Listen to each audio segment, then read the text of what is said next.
Twinkle, twinkle, little star, how I wonder what you are. Up above the world so high, like the diamond in the sky. Hey guys, I hope you guys are doing great and I hope you're having an absolutely beautiful day. I just wanted to address something real quick. I mean, on a normal day I wouldn't come out to say anything, but there are one or two very important facts that I need to share with you guys. Firstly, I was never ever a personal assistant to Mr. Churchill. I mean, he did have a personal assistant, but her name was never Rosaline Meurer. Secondly, I, Rosaline Meurer, have never, ever been friends with any of Mr. Churchill's exes, not to talk of being best friends with any of them. I have never met any of his exes except one, which was, merely an acquaintance. Mr. Churchill introduced my siblings and I to her as his family, and aside that day, we have no personal relationship, no connection. That was the only day that we were in the same space together. So moving on, I did say that Mr. Churchill was like a brother to me, but he's not my blood. My mother didn't give birth to him. Mr. Churchill and I, we don't share the same father. That statement, he is like a brother to me, simply meant he is family. Mr. Churchill has always been there for my family and I, and he has always been that way. I mean, was I ever attracted to him or have I ever looked at him in any other way? No. Was he ever attracted to me? Who knows? But I mean, that's not something I have control over. I was in a relationship. I was happy. A relationship that went sour due to the banter online when some accusations were made. I mean, did I kill myself? No. I moved on. Life goes on. Mr. Churchill's failed marriage has nothing, absolutely nothing to do with me.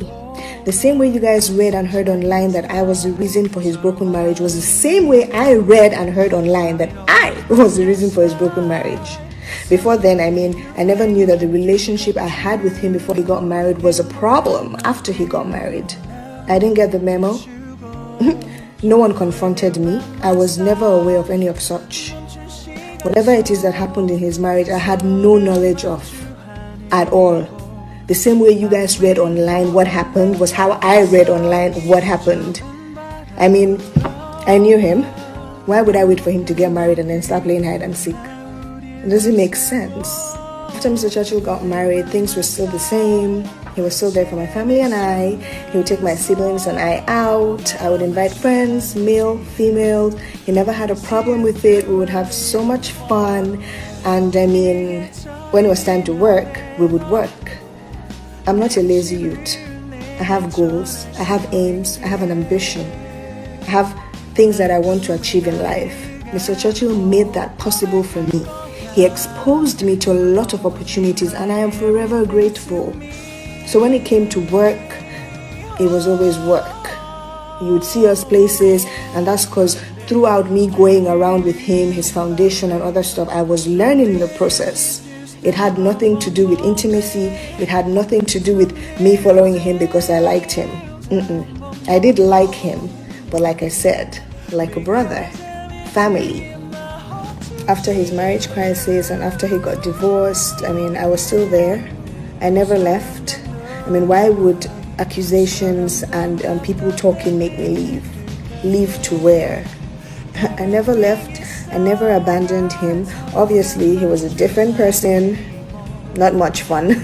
Not the normal fun, bubbly Mr. Churchill that we used to play with and we used to know. You would see that he was just off, devastated, broken, frustrated. His mind was never there. Obviously, you could tell that he had stuff on his mind, but it was what it was. Gradually, days passed, months passed, years passed. Life took its course. Destiny happened. So, what I was accused of became my reality and my fate. What would be would be. You cannot change it. You cannot force it. I am not God. It just happened. I let God's will take place in my life. I never forced myself on him. It just happened that He became more than a brother. He became a lifetime partner. And I just really needed you guys to hear this. Every malam with his kettle. One man's curse is another man's blessing. Life happens. I know you guys have opinions which you're definitely entitled to, but I just want you guys to know that your opinions, they don't change me. They don't take anything away from me. They don't change God's will in my life. They don't take away my glory. I'm always going to be me. So you guys just remain positive. Your own blessings and happiness will definitely locate you guys. I love you guys regardless. Stay blessed and have a beautiful day. Twinkle, twinkle, little star, how I wonder what you are. Up above the world so high, like the diamond in the sky.